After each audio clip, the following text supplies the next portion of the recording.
topic first isomorphism theorem. Statement നോക്കാം. Let G be a group, let N be a normal subgroup of G, and let H be any subgroup of G. Then Hn is a subgroup of G, H intersection N is a normal subgroup of H, and Hn divides N is congruent to H divides H intersection N. G എന്ന് പറയുന്നത് ഒരു ഗ്രൂപ്പാണ്, N എന്ന് പറയുന്നത് ഒരു normal subgroup of G ആണ്, H എന്ന് പറയുന്നത് any subgroup of G ആണ്. അങ്ങനെയാണെങ്കിൽ H N is a subgroup of G, H intersection N is a normal subgroup of H, and H N divides N is congruent to H divides H intersection N. Proof നോക്കാം.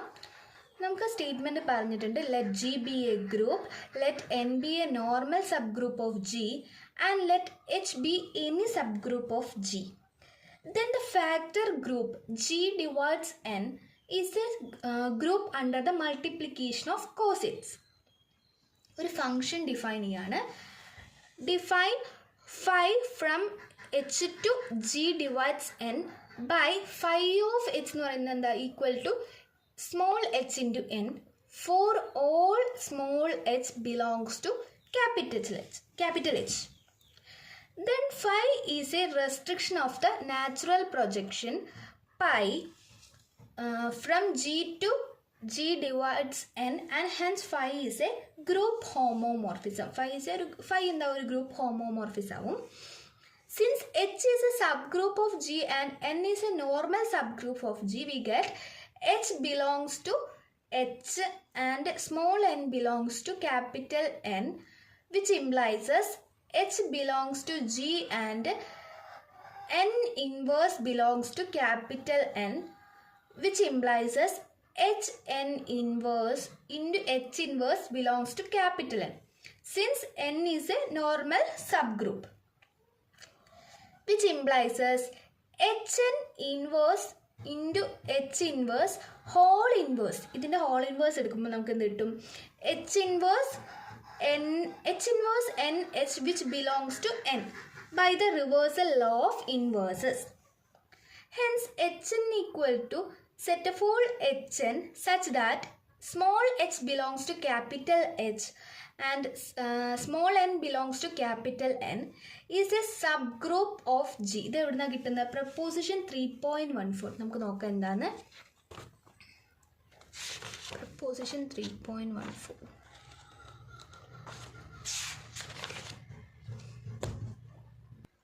Proposition 3.14 പറയുന്നത്, let G be a group and H and K be subgroups of G if H inverse into K H belongs to K for all H belongs to H and K belongs to K, then HK is a subgroup of G.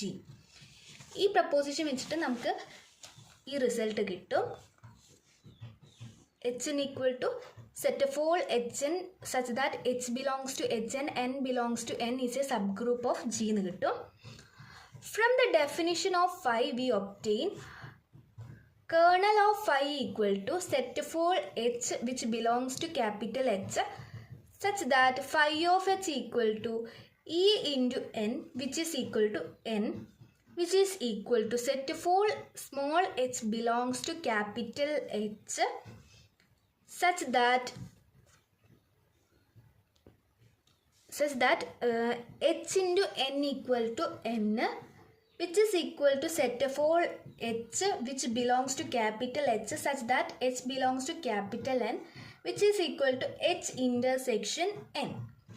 And phi of H എന്ന് കിട്ടും equal to Gn which belongs to G given N such that Gn equal to phi of H for some H belongs to capital H, which is equal to Gn belongs to G divides N such that Gn equal to Hn for some H belongs to H, which is equal to set of all Gn which belongs to G divides N such that G equal to G into E which is equal to Hn for some H belongs to H and small n belongs to capital N, which is equal to set of all Gn which belongs to G divides N such that G equal to G into E and down G agum, which belongs to Hn, which is equal to Hn divides N.